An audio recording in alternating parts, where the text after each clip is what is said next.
All right, let's do it.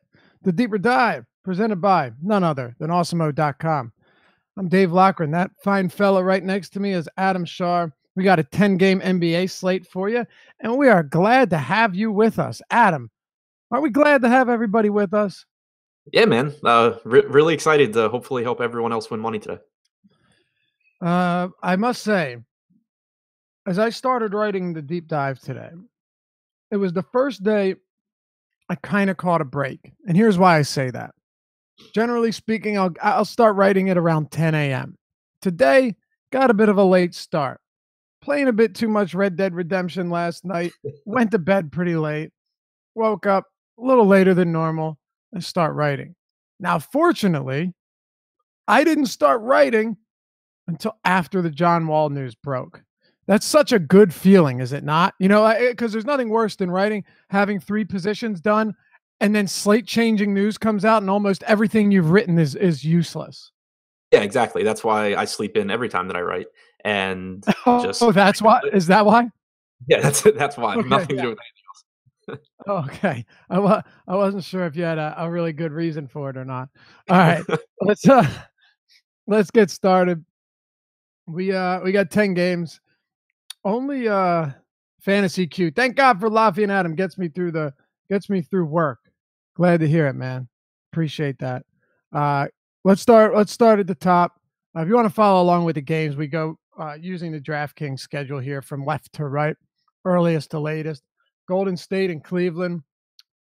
We've got an 11-point spread. Adam, Warriors 11-point favorites on the road. By the way, did you hear what Draymond Green said about if Kevin Durant never came to Golden State? No.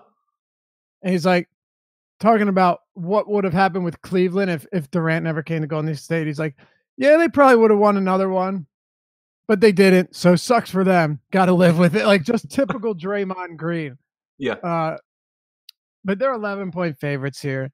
Dre's still out, but aside from that, this team still has, 3 dominant scorers in Curry, Durant, and Klay Thompson. Cleveland on the season ranks dead last in defensive efficiency. I could continue on here, but I think we all understand the direction that this game's likely to take. What are you doing with this one? 219.5 total. Is there anything that stands out to you as a really, really enticing play, or is most of it just secondary options?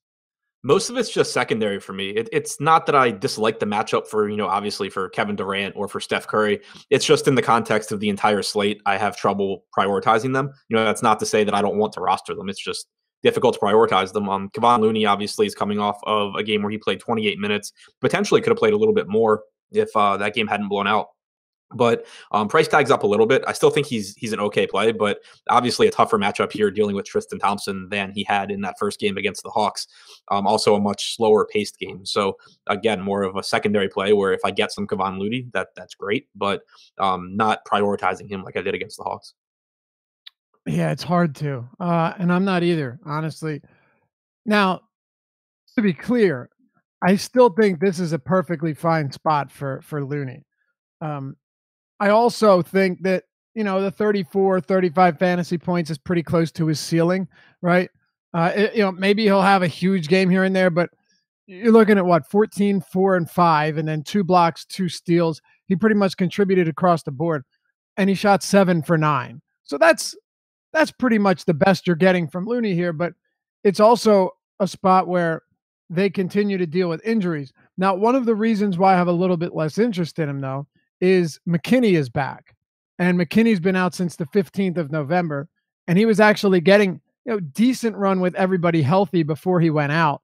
So I don't know. I feel like that, accompanied by Jordan Bell and Jonas Jerebko, could take a few additional minutes away from Looney here, and I kind of need all I can get from him. Right. It's not that I necessarily expect it to, but it is another body out there that even though they don't play the same position, it can, slide everyone down a spot. You could potentially get some Jerebko at the 5 because Larry Nance is the backup center. We saw Jerebko play center against Blake Griffin 2 games ago when Damian Jones was injured. So it's just to say that the minutes for Looney aren't safe, but we do at least know that he has the potential to play 28 to 30. For sure. And if he does, you're probably okay with the results because Looney playing center instead of power forward is a very nice upgrade, and we saw that last time out with the block shots and the easy buckets around the rim, 7 for 9 shooting. However, the rest of this team, is Stephen Curry capable of erupting? Of course. I said this last time. I thought there was a very good chance that he could finish with huge numbers. He did post 30 points on 10 for 17 shooting, 6 for 10 from deep, but the assist totals just weren't there. They didn't really need it. It was a comfortable win. He played 29 minutes, and it's not to say that Curry and Durant and Thompson can't all suffer the same fate today. Yeah, I mean, there's clearly ceiling for a guy like Curry and Durant. Of course. Durant's price tag is coming back down as well, but like compared to all the other expensive guys on the slate, they're just not my favorite plays. Honestly, I think Klay Thompson might be the one I have the most interest in, and the reason for that is shooting guard, despite 10 games, is actually pretty shallow, man. It is not a deep position. So I think just based on positional scarcity, Klay Thompson 72 on FanDuel, 71 on DraftKings, so particularly on FanDuel, he's actually the guy I prefer most here. Anything else on Golden State? No, that's about it. What about the Cavs? George Hill last game was he was limited to 20 minutes, and that that didn't happen. He played 35 minutes despite being on what they say was a 20-minute limit. I think you and I have been preaching this a lot lately. We talked quite a lot about it yesterday when it came to Lauri Markkanen. Both of us, basically, okay, 24 to 28 minutes, but it seems very unlikely that he plays 24 or 25 minutes after playing 26 minutes his first game back. Don't downgrade him. Played 32 minutes, had an extraordinary game. Actually didn't shoot well, but took 24 shots. So, I'm not saying that's the same case with George Hill. I'm just saying it's really tough to have any faith in what these coaches are saying regarding playing time recently. Yeah, exactly, and you can't do anything about it. I mean, I was talking to someone about Markkanen yesterday, and it was like we said on the show when that news came out that it seemed like such bullshit news, but at the Right. same time, what do you do? Assume the coach is lying? So it's awkward. I wish that teams just didn't do it, but I think that here, obviously, even if we don't expect Hill to play 34 or 35, because Larry Drew did come out after that game and say that he kind of got caught up in the moment and played Hill more than he intended. I think that he clearly can Just play. a bit. Yeah, just like 50% more or 100% more almost. Yeah. But he's still, I think, projecting for 30 to 32 minutes here is probably, reasonable. And at especially 3,700 with shooting guard eligibility on DraftKings, I think it's a really interesting value play. So I actually have a pretty simple and I think logical answer for how to respond to situations like that when you get this news. It's very simple. It's all price tag dependent. With Markkanen, he was 5,400. I don't care if Markkanen plays 28 minutes at 5,400. I'm perfectly happy rostering him at that price point. If Markkanen's 6,200 and they're saying he's limited to 28 minutes max, even though we don't know if it's true, then I definitely shy away. But if somebody's dirt cheap, I'm far more willing to say, I don't care. The worst case scenario, they play 28 minutes and they don't kill me anyway. And that's how it was with Markkanen. With George Hill, he's just not very good. But I will say it is interesting, not to spend too much time on this game. It is interesting to me that George Hill comes back, and you got young guys like Sexton who played good minutes, and then Clarkson who also played 28 minutes. So Hill played 35 minutes, and really on its face didn't take much playing time away from either of those two guys. It was pretty peculiar. Yeah, it was just kind of a weird rotation. So I think mapping it out today, I think that you get mid 30s minutes from Hood, from Chetty, from Hill, from Thompson, from Sexton. Clarkson probably plays around 28 again. I think that they're all okay plays, but nothing that really stands out on a slate where we've had a lot of really good value open up. That's where I'm at too. Let me just say quickly, if you wanted to punt like a Rodney Hood who played 35 minutes last game and hope that he, can get off to a good start, fine. But there's a good chance that he shoots 2 for 12 and does nothing. Same thing's applicable with George Hill. He's very cheap. I still think he doesn't play that many minutes, and if it's a blowout, he loses minutes immediately. So nobody here is a priority at all to me. Go ahead. Yeah, I think actually one of the biggest and probably most useful takeaways from the last game was Tristan Thompson only playing 34 minutes in a competitive game. We had seen him during this, hot streak where he's just been blowing away his salary, playing 38 to 40 minutes a lot of the time in competitive games. But George Hill being back makes it so everyone can shift down a little bit. It allows Larry Nance to play more minutes as the center without having to play them at the four, which means that they can have Tristan Thompson go back to his role around 34 minutes a night, which as his price tag is very quickly increasing is, I think, pretty important to note. All right. I think we can move on here. Yeah, I agree. Yeah, I think we can move on. Not really the most enticing game. I'm telling you, I don't know. Maybe we have different opinions here, but I feel this way for a lot of games on this slate, man. Like a lot Yeah. of them. Yep, I agree. Because I mean, it's not even like we have one or two value plays that stand out. It's like we have entire games of value. So it just Yep. makes those games really important. Right, exactly. That's the John Wall news was huge, and we're going to need to spend time dissecting that, no question.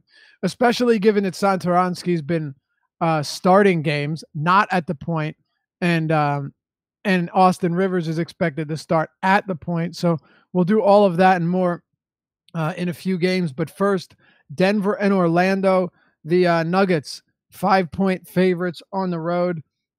I've been saying this a little while now. The Magic, look, they're not a great basketball team, but they're playing good games. Like they're playing competitive games against good teams, and they're beating bad teams. They just beat Miami by 15.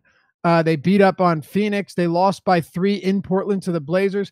They were in there till the final minute against Golden State, lost by 6. Beat the Lakers at the Staples Center. I think you get the point here. The last loss that Orlando suffered in blowout fashion, believe it or not, came against the Denver Nuggets in the Pepsi Center in Denver. This one's in Orlando.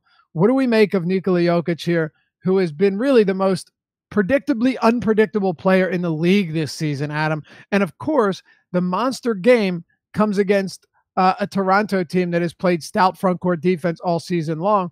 But I guess when you have a guy that leads the team in usage, potential assists, rebound chances, and everything else, this can happen no matter what the matchup is. Right. There's no questioning the upside that Jokic has here. His price tag came up quite a bit, especially on DraftKings. He jumped a full $1,000. But I was talking about it with Josh this morning. One thing that is actually interesting to note, and it's not over a huge sample size, but going back to last season, playing alongside Jamal Murray, but without Gary Harris on the floor, Jokic has a usage rate up at about 33.5%. He has an assist percentage at 34.5%. He's averaged 1.6 fantasy points per minute over that stretch. And the 1.6 points per minute has basically held, even if you adjust, different combinations of guys on and off the floor and keep Harris off. It's a small enough sample that I don't know that he stays that high, but it's just worth pointing out for tournament purposes that it's putting the ball, it appears to be putting the ball in Jokic's hands quite a bit more, and maybe gives him even a little bit higher ceiling than normal today. I'll tell you what, man. I usually try and I think I'm pretty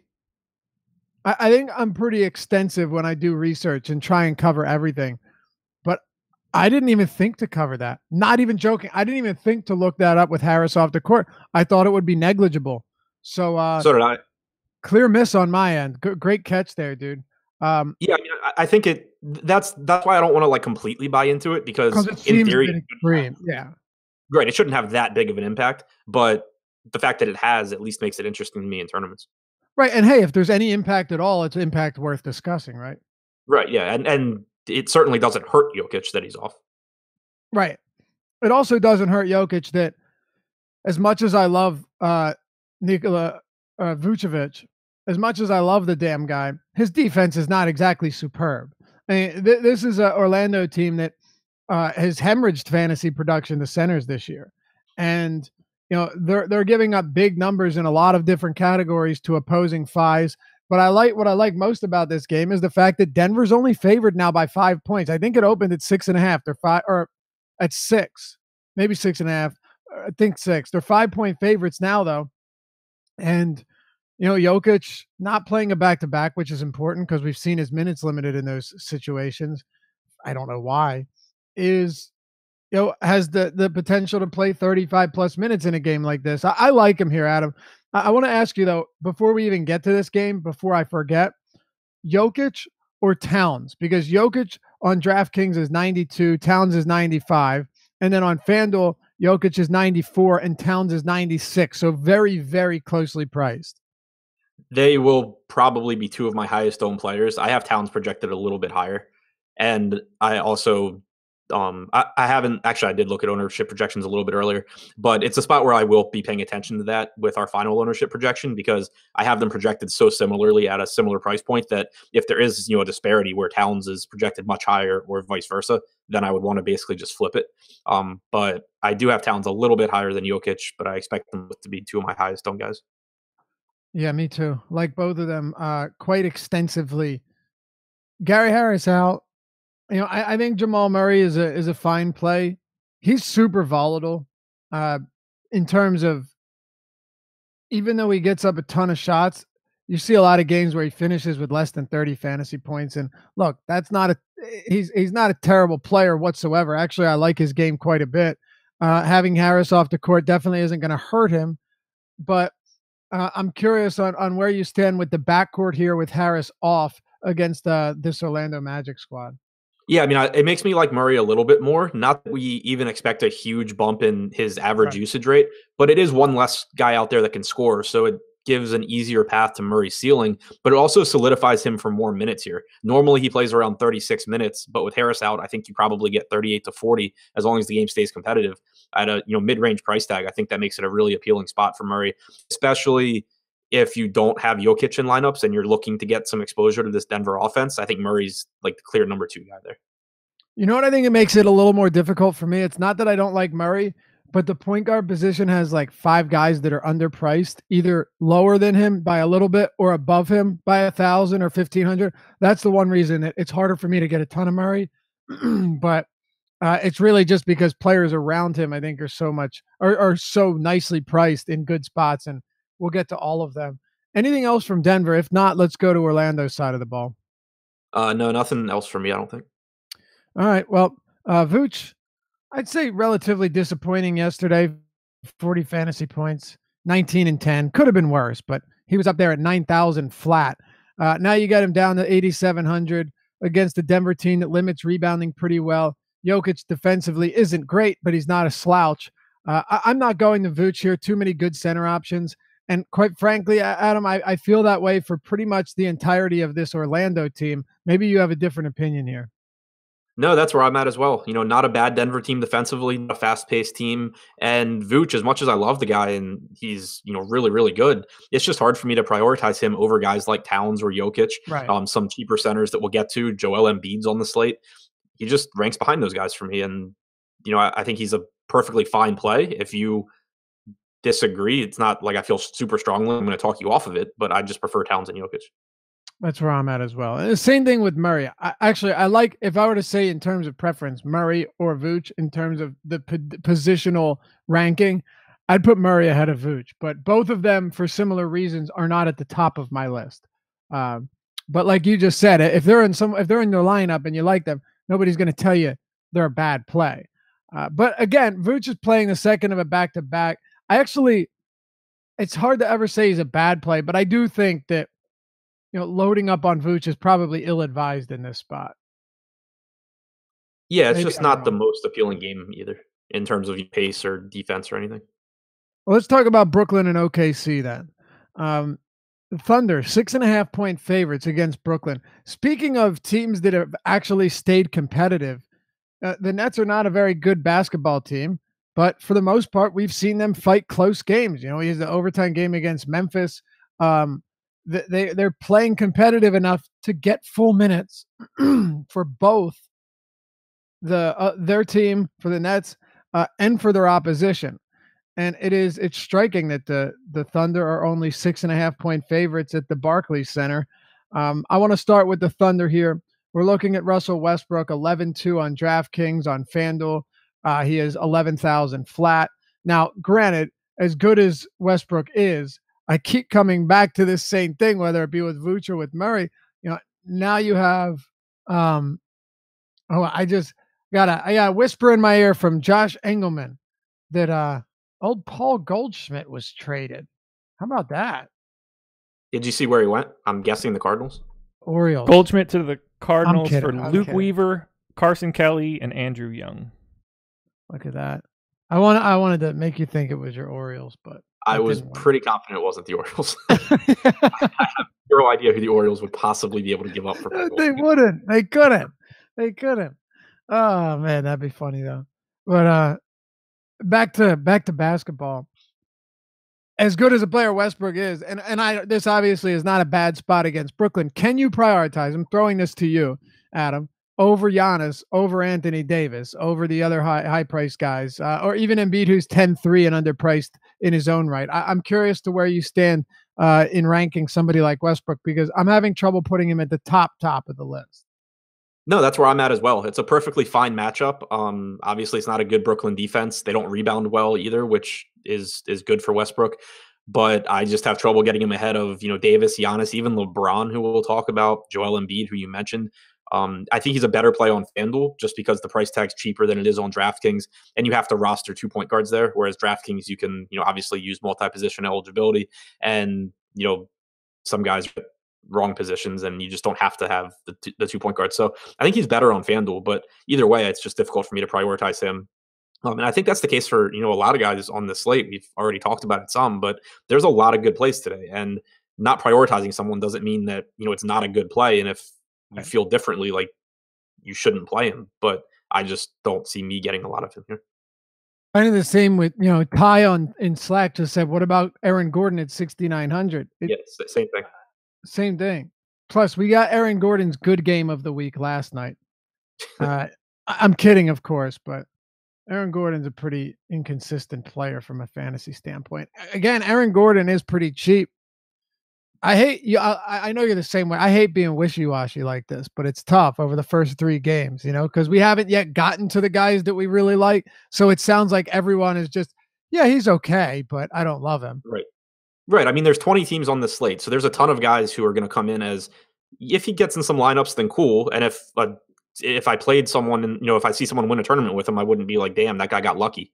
But just from using my projections and crunching my lineup so far, I can say with a pretty good amount of confidence I'm not getting a lot of like Aaron Gordon or Vucevic or Russell Westbrook. Right. Paul George is another guy who I keep coming back to the price point. We've seen 3 straight blowouts where he played 25, 29, and 31 minutes, right? Minutes are limited. But his price keeps falling as a result. I'll tell you what, man. Let's say we get another blowout tonight and George's price drops to like 8,000, 8,100. I don't care what the slate is. I'm likely going to be loading up on him. I don't know how easy he is to fit tonight, Adam, but we've talked about it a lot. Even since Westbrook returned, you're talking about a 29.5%, 30% usage guy that is still producing really, like, I think 1.29 fantasy points per minute with Westbrook back in the lineup. George is priced pretty cheap, but just because he's not the number 1 on the team doesn't mean the clear number 2 on a team that lacks offensive power isn't capable of producing good numbers. And in close games, he's playing upwards of 38 minutes as well. Yeah, I mean, he's actually my favorite guy on Oklahoma City here, just because the price tag I think is too cheap. He's 8,300 on DraftKings and FanDuel. FanDuel, you have to roster the 2 small forwards, so even more valuable. But on my initial crunch that I did before the show for DraftKings, George actually hit my ownership cap, which for him is only 10% on DraftKings. But he got there, so I am getting him in some lineups. He's my favorite guy here just because, like you said, usage has still been there with Westbrook back. The minutes are huge in competitive games. He's also still rebounding up assists, and then it's a favorable matchup here against Brooklyn, and the price tag's just a little bit cheaper than it probably should be. Right, exactly. And honestly, you can see his price tag continue to fall. I'll talk about that with Ben Simmons shortly. Not somebody that I'm playing today, but somebody that, as that price point continues to decline, he's going to make for a very good play very soon. And I feel the same way about Paul George. So that's where I'm at on him today. Now, again, would you say Paul George is more of a secondary guy, but your favorite player on the Thunder? Yeah, because like I said, like, he hit my ownership cap, but from the stuff that I do to figure out, how highly I want to cap guys, I only have him at 10%, which means that I have him as basically a, decent play that I'm not making part of my core. Jakari says, this will be a remarkable day for Westbrook, getting a 3rd place ahead of Jason Kidd for triple doubles. That could be fun. That could be fun. I'm not using the narrative to fuel my like or dislike for him, because it's not like this is the last game of the season either. Well, and also for context, I have him projected for a triple double, and he's still just not coming in ahead of other guys. Right. Actually, no, I'm sorry. I have him projected for just shy of a triple double, but still, if I put him for 10 assists, then he still doesn't beat other guys.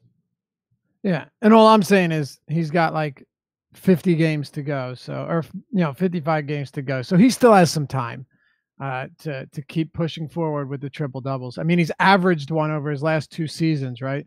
So he's going to be doing quite a bit of that. Actually, you mentioned that he was your favorite player from OKC. I said I agree. I don't know how I forgot about Steven Adams. Steven Adams is actually my favorite player from OKC. I really like him tonight. This is an awesome matchup for Adams. And really, despite Jared Allen's individual play, solid play, how many times have we said that on the show? There's still a swinging gate at center when it comes to fantasy points. Like they're allowing top 5 marks to centers in points, rebounds, assists, blocks, steals, free throws, and efficiency.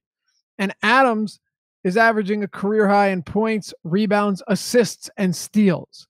So yeah, he's been good this year. He's getting good minutes. The Nets have been terrible at containing opposing centers, even if it's just from a fantasy sense. There's only a 6-point spread in this game.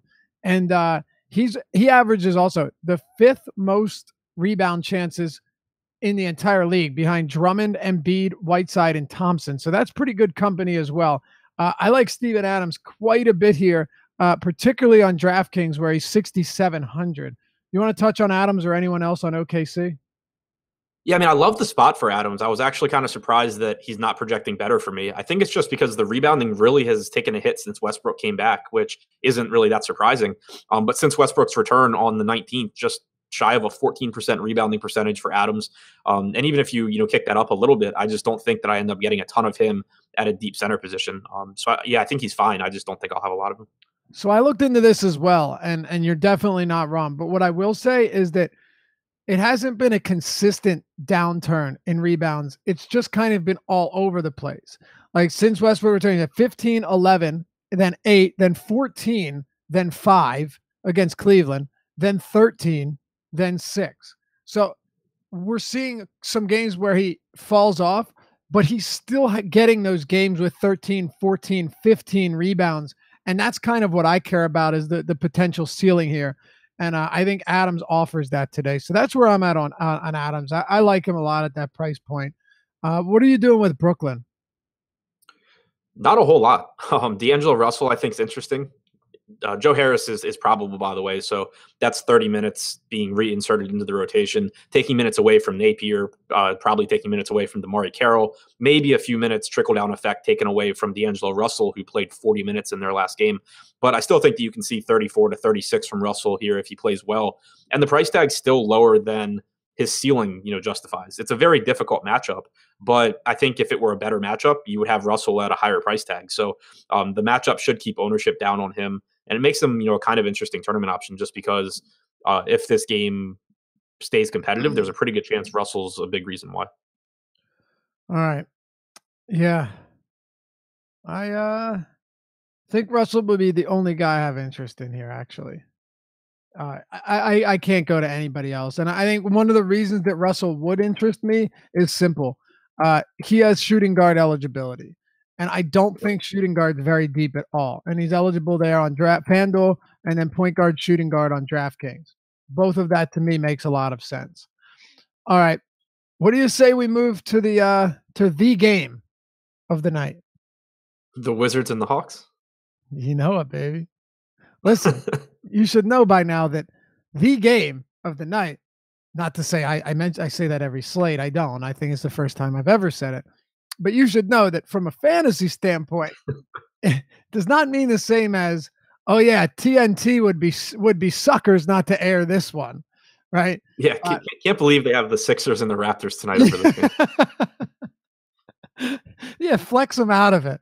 Put them on ESPN, the Ocho, so we could get Washington, Atlanta in here. All right. But look, it is. I mean, it really is the game of the night from a fantasy standpoint. If you're talking about the game that's going to have the most collective ownership, am I wrong? I hope so, but probably not. I don't think I'm wrong here. I don't think so, Adam. Washington's favored by 4 points. By the way, it's kind of funny to know that John Wall swings the line like what, 1 point? I think they're like 5-point favorites or something. Just saying. That's kind of funny to me. Yeah, they were. No, maybe not. Pretty sure though. He didn't swing it that much. I'll tell you that. But for whatever it's worth, 4-point spread. Washington by 4. 229 total. By the way, this game initially had a total of, I think, 231. It's come down a bit. No surprise there. And there's just a bunch of spots on each team. Why don't we start with Washington? John Wall is out for personal reasons, and now it opens a whole lot up. Austin Rivers is expected to start. I actually DM'd you about this earlier. I said you're the Wizards guy, right? You might DM me about the Sixers once in a while. I'll always DM you about the Wizards, knowing that this is the team that you're most familiar with. Not to say that you're not familiar with the other 29, but you get the point. And I'm curious, is with Rivers expected to start, does Scott Brooks leave Satoransky in the lineup and then just have him play the backup point guard minutes when Rivers is out and just stagger their minutes? Or does Satoransky move back to the bench so they can have an actual backup point guard behind Rivers, which in that case, it would hurt both of their value significantly? I have no idea what the hell Scott Brooks ever is going to do. Okay, fair enough. My guess is that they both start and then their minutes are just staggered so that one of them is on the floor playing point. That doesn't even have to be the case, though, because Bradley Beal can run point perfectly fine as well. So I'm expecting it'll be the same starting lineup, just with Rivers over John Wall. But obviously keep an eye on that, because it wouldn't be the first time that Brooks has done something I didn't expect. Yeah, pretty much. God, it's tough. Well, let's go ahead and start with Bradley Beal. Since last year, his per minute production isn't exactly up a ton without Wall. This year, it's at 1.15, which is fine. Only 66 minutes, I think, though. But I think we also have to just take into consideration, A, the fact that they're playing the fastest paced team in the league. Both teams play at a top 6 pace. B, the Atlanta Hawks are dead last in 3-point percentage allowed. 3, or C, they're terrible defensively. They're just terrible. And Taurean Prince is out. That doesn't help them. So the matchup definitely adds to his upside here. But what are you doing with him at $8,400 on DraftKings and $85 on FanDuel? I will preface this with, again, the shooting guard position really is not that deep today. Yeah, shooting guard's bad, and that makes it really, really difficult not to like Beal on FanDuel. But if you look at the games he played without John Wall last season, which we actually have a lot, he played like 25 games without John Wall. It's really interesting because, you mentioned, and you and I had talked about it before the show, but his per minute production does not change a lot without John Wall. But his volatility is absolutely insane in these games. Like, it averaged out, per minute wise to be, right around like 1.05 to 1.1 points per minute. But he's got, out of these 25 games, like half of them, he scored more than 45 points. He topped 50 in 3 of them. He topped 60 once, but then he's got another like third of the games where he didn't top 30. So, and I think it makes sense if you think about it, because without Wall out there, the ceiling is higher. Like, the usage goes up. He has more playmaking responsibilities. He has more opportunities for assists. So the ceiling's higher, but he also has more defensive attention on him. So especially against better defensive teams that have an easy way to take him out of games, or an easier way to take him out of games, they can force guys like Satoransky and Rivers and everyone else to beat them. That's not the Hawks, though. Like, what are they going to do to Bradley Beal here? Outside of just like double teaming him and then trapping him every time he has the ball. But it's just such an appealing matchup that I think and I don't think it's a hot take, that he's probably more likely to have one of the ceiling games than one of the floor games against the Hawks. So it really just comes down to, if he's projected for, massive ownership, then there's at least a way for him to fail. We've seen it happen plenty without Wall. But on a 10-game slate, I kind of doubt that the ownership gets high enough where I wouldn't want him. And I think that he's just more likely to have one of those 50-point games here than he is to have like a 28-point game. Right. And again, even if his usage, without Wall since the start of last year isn't astronomical, like I think you would run these numbers and you would agree with this, expect to see something a whole lot different. It's not that crazy. It's 29% usage rate, 25% assist rate, 1.07 fantasy points per minute since the start of last season. But at the same time, Bradley Beal was already playing upwards of 40 minutes per game. He was already doing enough to where, even at this price point with Wall playing, I would have probably considered him. He wouldn't have been at the top of my list, but the position's bad. I still would have had interest in Beal. So there's no reason I'm not going to have quite a bit of interest in Bradley Beal with Wall off the court, even if the numbers since last year say he hasn't been that much better. And another reason for that too, Adam, just to finish out our conversation on Beal, you can say, yeah, well, not much changes. Even if that's the case, historically, you're talking about him playing with Satoransky, Rivers, Otto Porter, Thomas Bryant, Markieff Morris, Jeff Green. These aren't exactly offensive juggernauts playing alongside him. Yeah, and I actually did just count it up while you were talking. In the 25 games without Wall last season, in 20 of those 25 games, Bradley Beal either had more than 42 points or he had less than 30. So that's why you're getting that, middling average. But there's all the opportunity in the world for him. I would like to, that stat that you just gave is solid, because if he gives you, Brett, you're playing him here hoping that he can go 50 plus. And as long as we know that he can, and we absolutely do, especially against the Hawks, that's really all that matters. That's really all that matters. But with Satoransky and Rivers and Porter and Morris, we had a question about Bryant. There's no need to play him here at a center position that is already deep enough. You don't want to waste the spot on Bryant. I'm not even going to throw that over to you, because if you don't have the same answer as me, Adam, then we're just not buddies anymore. But the rest of this team, I mean, Otto Porter's seen a big uptick in production, per minute production with Wall off the court. Makes sense. Satoransky, it's not outrageously good, but it's still better. The question is, how much ball handling responsibility will he have? It's really a mess outside of Bradley Beal and maybe Porter. Yeah, but I still like them. And, Wall being out, it has such an impact on these guys from a usage percentage and a potential assist standpoint. Satoransky and Rivers have played 290 minutes alongside each other this season. Satoransky's got a 24% usage rate. Rivers is at 12%. So that's good to see, because I think that I would rather roster Satoransky just based on him as a player versus Austin Rivers. So I'm glad to see that he's averaging more fantasy points per minute. He's getting more assist opportunities. I expect right now I have Rivers projected for about 30 minutes. I have Satoransky up around 33 or 34. This is assuming that Brown does not get into the rotation, because we haven't seen him come in like when Porter missed games or when Green missed games. So I think we're both assuming that Washington goes with an 8-man rotation. And so I like both of those guys. But since the start of last season, Porter a 21% usage rate alongside Beal without Wall. Keefe is at 21% in this spot with a 16 or a 12% rebounding percentage. He should play 34 minutes off the bench. He dealt with some fouls last game and only played 24. But assuming that Jan Mahimi's 5 minutes were as a result of his second foul, and Thomas Robinson's fourth quarter playing time was as a result of his third, because he subbed out as soon as he picked it up, I think that you're looking at Keefe playing all the backup 5 minutes again. And then even Kelly Oubre off the bench, where we prefer him because he's not playing with John Wall and with Beal. Now, obviously, he's not playing with Wall, whatsoever. Should probably get around 30 minutes here in a really nice spot as well. So I really think that Beal and Porter are the two that I feel most confident in. But, Satoransky's price is just too cheap, 37. Yeah. And then, he's not a terrible basketball player. No, he's good from a real life standpoint. And then now he just gets more ball handling responsibility. Exactly. That's pretty much what it comes down to.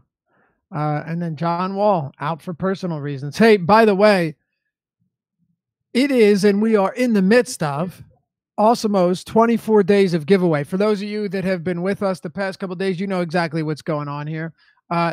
For every day leading up till Christmas Eve, we're giving something away, randomly chosen each and every day to our valued and beloved viewers and listeners. And here's what happens. First, we're giving away premium NFL packages, rest of season NFL packages. And then at the end of all of this on Christmas Eve, we're going to do a random drawing and somebody's going to win a premium annual all access membership to Awesemo, worth quite a bit of change if you look at the pricing. And that'll be so now that we have that out of the way, premium all access annual, and then every day up until then, we're going to be giving away packages and plans for free, one a day, randomly chosen. All you have to do is like the video, and hopefully you do that anyway, right? Come on, we're good, we're decent guys, and then comment down below. So you have to obviously wait until after the show is over, but just refresh it, comment below, and I think what I want you to comment on today is a good one, Adam. What is John Wall doing that's holding him out of this game? Now, granted, they say a baby is on the way. You know, he could be being traded, but get creative here. Let's have some fun with it. What exactly is it that's keeping John Wall off the floor tonight for personal reasons? I personally think he was at a strip club too late, but everybody has their opinions. So all you have to do is like the video, comment below, and let us know what John Wall was doing yesterday, today, that's going to keep him off the court tonight. And you have an opportunity to win all of this free stuff, our gift to you from awesemo.com. Also, you can enter any show or even the Early Bird podcast as many times a day as you want. So you can increase your chances of winning simply by liking and commenting below, not in the chat, but down below. And there it is. What was John Wall doing, Adam? Josh and I had actually talked about it this morning, that John Wall was probably still at the strip club at like 9 a.m. And then okay. 45 minutes later, we got news that he was out for personal reasons. All right. I love it. Atlanta. We got through Washington. That was difficult. Now let's talk about Atlanta. Trae Young, 6K on DraftKings. He's inexpensive, no question. He's the worst defensive player in the league, but he also leads the Hawks with his usage numbers are solid, right? Like the dude has a 29% usage rate, 40.5% assist rate. There's still plenty to be had there, despite his poor shooting and bad defense. He's 6K. Dwayne Dedmon is power forward eligible on DraftKings. He's 3,900, coming off a game where he played 31 minutes. John Collins has looked phenomenal lately. Unfortunately, he's only eligible at center. Just across the board, there are some sketchy, volatile plays here, but also guys that at their price points kind of bottomed out, have a whole lot of upside against the Washington team that's defense has actually been worse than the Hawks this year. Yeah, this game just should be really nice from a fantasy perspective. You know, the Wizards not good defensively, and the only team worse at rebounding is the Hawks. So plenty of stats to go around, and especially on DraftKings. Like on FanDuel, the price tags are much more correct, I think. Like you have Bembry at 52, you have Dedmon, I think, at 5K. But on DraftKings, you know, you mentioned Trae Young at $6,000 with a 31.5% usage rate, 37% assist percentage without Taurean Prince this season. The minutes obviously can be volatile, but all the opportunity in the world there. You have Bembry at 3,700, who probably should play around 26 to 28 minutes here without Prince. You know, John Collins, price tag jumped $1,000 all the way to 6,300, which still makes him incredibly underpriced in this spot. You know, so I like him a lot. You mentioned Dedmon with the power forward eligibility is really, really nice. The minutes, we have no idea really. Like we've seen him and Len split minutes. Last game, he played 31 minutes, but whoever gets the minutes there should be productive. And I'll give the edge to Dedmon since Len's been catching a couple of DNPs lately, and Dedmon's coming off a 31-minute game. So just a lot of really cheap guys on the Hawks. The difference between Atlanta and Washington is we're expecting an 8-man rotation for Washington. I have a 12-man rotation projected for the Hawks, which just means that a lot of stuff can go wrong pretty quickly. Yeah, it can, but the one thing we talked about, you just said earlier today off the stream, was that we expect Washington to run a probably 8-man rotation. And Atlanta, what did you just say? 12, right? It's very possible. Now, it's also possible that a bunch of these Atlanta players are only going to play like 5-6 minutes apiece. We've seen that quite a bit lately as well. But this is why, like, say DeAndre Bembry's going to carry some decent ownership into this slate. He, to me, is such an easy fade. Look, he's a sub 1 minute per or sub 1 fantasy point per minute guy. He's even when we've seen Prince and guys out in the past, he's not loading up on 30 plus minutes. And Lloyd Pierce has not been willing to do that. Guys like that to me are the easier ones to fade. Quite honestly, the tougher ones for me to fade are guys like Trae Young, who can play 35 minutes if he's going well, will have 30% usage, is dishing out passes at 40%. And guys like Dedmon, who over the last 3 years is a 1 fantasy point per minute guy, is 3,900 and has power forward eligibility. So for me, it's Trae Young and Dwayne Dedmon are my 2 favorite players here, followed by John Collins, who would actually top both of them if I could play him at power forward, but it makes things very difficult given that he's only center eligible on DraftKings, and on FanDuel, he's up to 7,400. Are you willing to pay 7,400 for him on FanDuel? For Collins? Yeah. He's still power forward, right? Yes, that's what I'm saying. Yeah. Yep. Okay. Right. Yeah, I mean, at 6,300 on DraftKings, I haven't projected like still to just absolutely smash that. So him being more expensive on FanDuel doesn't really change anything because I think he's so underpriced. I actually prefer him on FanDuel because I can play him at power forward even with the price hike. So, like I said, kind of prioritizing here. It's Young and Dedmon, and then Collins on FanDuel. What about you? Collins number 1, Dedmon number 2. Collins on FanDuel number 1, or even on DraftKings as well. So Dedmon on DraftKings, and then Collins, and then Young on FanDuel. Collins, and then like everyone's kind of reasonably priced. I guess Dedmon, then Young. Right, and Dedmon's kind of hard to play there. 5,000. That's kind of difficult. Don't forget about Bazemore in tournaments on DraftKings either. He's $4,400 there, and the minutes haven't been there. But again, just kind of embrace that we don't know how this rotation is going to shake out exactly, and Bazemore has all the upside in the world if he actually gets minutes in the spot. Right, and it's certainly possible that Kevin Huerter and Kent Bazemore are out there for long stretches together. It's not impossible to see that happen with Bazemore at the 3. Yep. All right, let's move along then. Milwaukee and Detroit.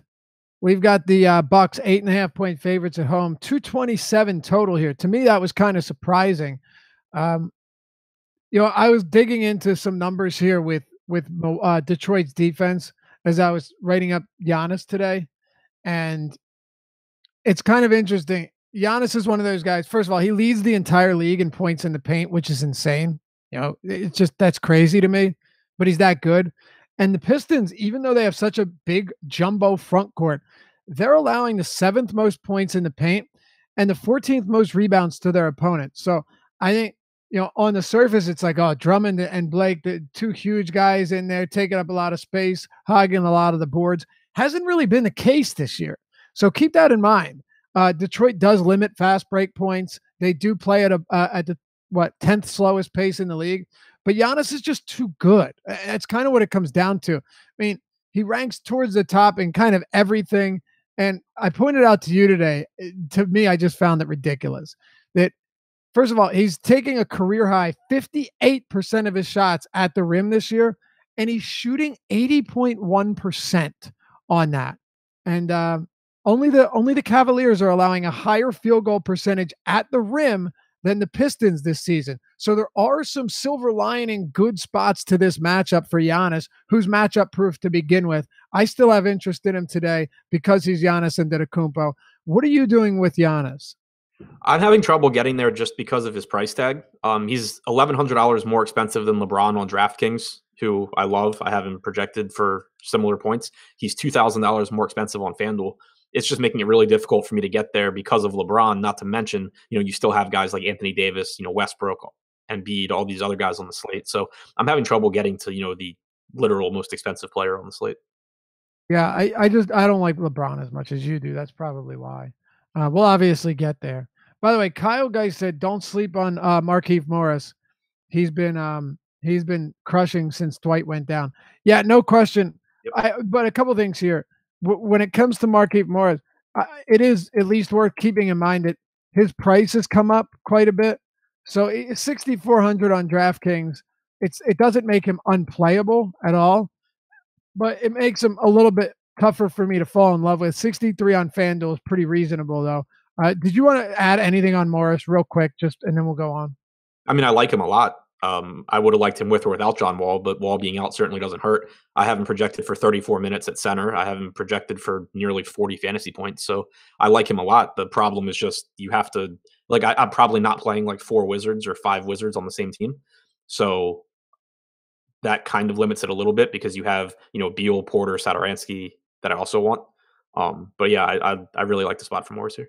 Nicholas says, I'm usually all over Giannis, but tonight feels like a LeBron night. So Nicholas and you are on the same page. We will definitely get to that game as we move along, but let's talk a little bit more Milwaukee, Detroit here. Not one that I have much interest in at all, other than Giannis, who I expect to be. I think the ownership is going to be negligible on Giannis. I could be totally wrong. Again, I'm not the best at predicting ownership, but fortunately, we have ownership projections on awesemo.com. And you are able to see all of that and all of our premium content for free by simply using the promo code in the bottom right corner, Deeper Dive, all one word. Click the join now on the front on the homepage. Select what plan you want, and then upon checkout, you'll be prompted to enter a promo code. It is Deeper Dive, one word. You get a full week behind paywall, everything for free, all of our premium content. You can check it out. And if you like it, which I think you will, you can stick around, and we'd be happy to have you join part of the Awesemo family. All right, back here, and it's Deeper Dive, all one word. Use that promo code. Giannis, I'm actually seeing his ownership higher than I expected. Pretty much on par with LeBron here, both around 16, 17%. Anthony Davis up around 20. So what I'm seeing right now, I'm not taking those at face value. I think they're all going to be pretty similarly owned. Yeah, I would agree with that. I think that like Giannis probably does come in below those guys just because he is the most expensive. Right. And people love playing LeBron when he's cheap or cheaper. Yep. This game, though, is a tough one to prioritize, I think, in many cases. Is there anybody that you really like for Milwaukee or Detroit? Brook Lopez, I like quite a bit here. I expect him to have virtually no ownership today in tournaments, but I think it's a really good spot for him against Drummond here because he doesn't rely on rebounding at all. So Drummond's ability to rebound doesn't really have anything, it doesn't hurt Brook Lopez. But Lopez is going or should get a lot of open looks here with Drummond, struggling to close out to the 3-point line. And, on mid. Bazemore is starting, by the way. Sorry, Adam. I just wanted to put that out there. Kent Bazemore is starting for Atlanta. Go ahead. Yeah, I like Bazemore a lot more now that he's starting. That's not absolutely. Yeah. It's not an example of someone, joining the starting lineup and losing usage. Like Bazemore should be the second or third highest usage guy out there around like 23%. So I like Bazemore. 30 minutes here too. Yep, exactly. But with Lopez, I just think it's an appealing spot because Milwaukee has guys that Blake Griffin's going to have to defend. Like you can't put Blake Griffin on Lopez and have him, follow him out to the 3-point line because Drummond can't defend like Giannis or Middleton or whoever. So it's going to have to be Drummond with Lopez, and I think you just get a lot of open looks for Lopez. I think that you could see his usage spike up a little bit, even if you actually go back and look at past games against Drummond. Not only has he been very good in most of them, but you see some really high usage rates compared to his season averages. So I think it wouldn't be surprising to see his usage spike a little bit, and you get $5,200 or $5,500 depending on your site. Brook Lopez at 0 ownership. Any interest in the other side of this game for Detroit? Reggie Bullock's out, but that means you're going to have to be rolling the dice on guys like Glenn Robinson and Stanley Johnson, of which I'm not interested. No, I think that they lost a lot of their value once Washington value opened up because you're basically just rolling the dice there. Like Dwayne Casey's been very fluid in his rotations all season long. He still has Luke Kennard back, who he hasn't really even been using. It's a complete guessing game there. The guy I actually like from Detroit is Blake, just because I think he probably gets more rebounding opportunities here as a result of Drummond having to deal with Brook Lopez. So I think that you could see his rebounds tick up. It is a pace-up game. I expect Blake to be out there for 38 minutes here. So he's my favorite guy from Detroit. All right. Minnesota and Charlotte. Karl Anthony Towns, another guy that I like quite a bit today. Minnesota's 4.5-point favorites, 221.5 total against the Hornets.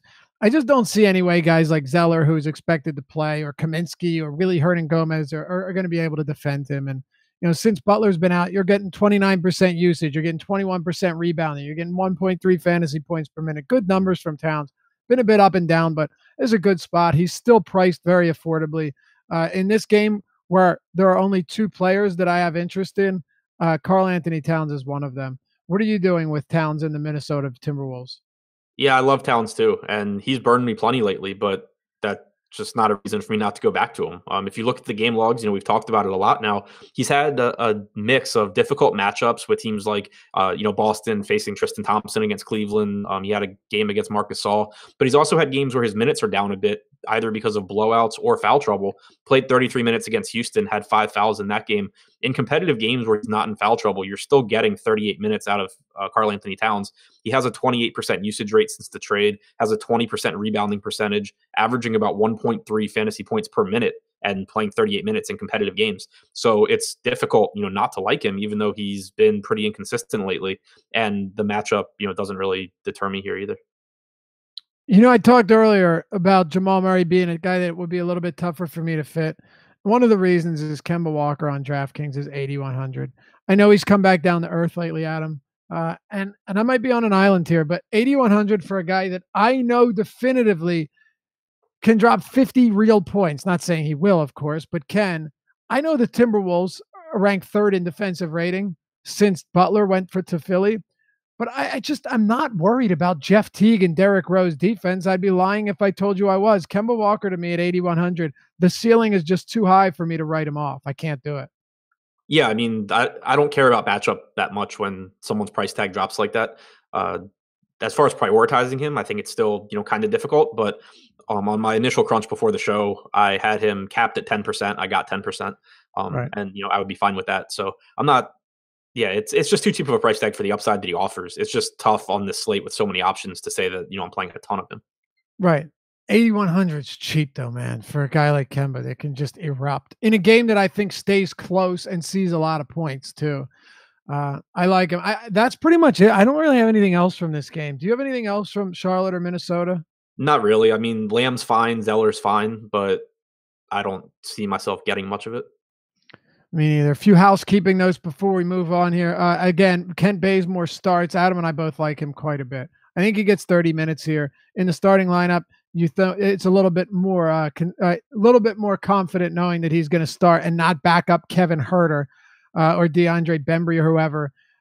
Definitely downgrade Bembry here. As I expected, Bembry's minutes are probably not going to increase all that much, at least not what people expected. Joe Harris starting ahead of Spencer Dinwiddie as well. All right, we got about 10 minutes, Adam. Fortunately, a couple of these games don't have all that much. Memphis and the Clippers. I'm going to give you the one guy I like here, and then I'm going to let you run with it. Memphis, 1.5-point favorites, 209.5-point total. Jaren Jackson is my guy, as he's been all season long. Look, he's committed 5 or more fouls in 13 games this season. That's not good. Or in 10 games this season. But in the 13 games where he's played at least 25 minutes, he's averaging 35 fantasy points. Jaren Jackson clearly has upside. It's a massively up-tempo game for them. And somebody like Jackson, who is you have the athleticism, you have the length, you have the instinct, everything. This is a spot where he can explode if the minutes are there and the foul trouble isn't. So yes, Jaren Jackson with his 23.5% usage rate and 8% block rate is squarely on my radar. Floor is yours. Yeah, the two guys from this game that I'm getting any of are Jackson and Marc Gasol. I just like the matchup for both of these guys. I've liked playing offensive-minded centers against the Clippers all season long. It's a huge pace-up game, like you said. Gasol, and it's Gasol on DraftKings. I don't want to pay 10-2 for Gasol on FanDuel. There's no reason to. Wow. And Mike Conley's very expensive on FanDuel as well, 9,100. Yeah, I mean, he's 87 on DraftKings too, which I'm not getting to.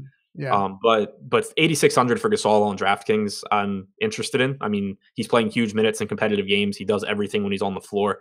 It's a really nice matchup for him against a team that doesn't really have an answer. And then Jaren Jackson, like the fouls are obviously the problem, but if he doesn't get in foul trouble, you should see 32 to 34 minutes out of him, with some of those minutes coming at the 5 where he should be very productive. So I'm with you. Those are the two guys that I like. All right. And that's about it from this game for you. Anything for the Clippers? Everyone on the Clippers for me is pretty correctly priced in a pace down game against a very good Memphis defense. They'll be low owned, but there's going to be plenty of low owned guys on the slate that I think are in better spots. Yeah, while this is a pace up inviting spot for one team in the Grizzlies, it's definitely not for the Clippers. That's what makes it tough, and that's why I only have interest in a couple guys. You mentioned Gasol. I don't mind that whatsoever. I think Jackson's the guy though that I have most interest in here. And again, he's the type of guy that people generally don't play very much of. We're getting him right now. Ownership projected at sub 1%. If that's the case, then that's a really good spot for Jackson against a really fast-paced team. Okay, Philly and Toronto. That's 7 minutes here. We're gonna make it. Philly and Toronto, Adam. Toronto 6.5-point favorites, 229.5 total. This is kind of a prove it game for the Sixers. They got Butler. They're 8-2 since. 8-1 if you don't include that first game where they all looked out of sync and blew an 19-point lead to the Magic in the fourth quarter. It's a show me game, but at the same time, you've got Joel Embiid. Maybe you got a discounted Kyle Lowry. Maybe you got Serge Ibaka if you're interested in. But Toronto's a good defensive team, and Joel Embiid's still a bit too cheap. So what are you doing with this one? Yeah, I mean, Embiid's the guy that right now I'm getting the most exposure to from this game, just because I agree with you. He's a little bit too cheap. It's not it's not a great matchup against the. I'm still capping him quite a bit though. I worry about this, even though he's too cheap. Yeah, I mean, right now on DraftKings, I have him capped at 23%. I got like 13. That's fair. Yeah, that's fair. Yeah. And again, that's not my final, but that's what I did before the show. So yeah, I think that there's plenty of upside there for Embiid. The matchup isn't great, but it's not that awful either. And the bigger issue is just that he's more expensive than guys that, have monster ceilings like we've talked about. But I like him. And then on the other side, I don't have a problem with Leonard. He's a secondary play for me. I don't plan on playing Lowry just because he's so much less involved when Kawhi plays, and the slate's big enough where I don't feel the need to go there. Siakam and Ibaka I think are okay. Ibaka's price tag's very fair, especially on FanDuel. He's a $5,800 power forward. So really, really appealing play there. But that's all that I have from this one. Yeah, me too. I do think Lowry's a bit too cheap. His price is very reasonable. He actually, the problem is his usage rate this year is below 20%, and that's pretty crazy. His usage rate with Kawhi on the floor this season is 17.3%. Crazy. Now he has a career high assist rate. His assist rate's through the roof, so we'll give him that. It's a high assist rate, 40%. But it's 33% with Kawhi on the floor. Yeah, so it just doesn't really help. It's tough. So maybe he's just reasonably priced. He's accurately priced, and it just seems like he's too cheap because of the past. But also, I just urge you going forward, but not tonight, to keep an eye out for Ben Simmons. The price continues to drop. The per minute production remains very solid.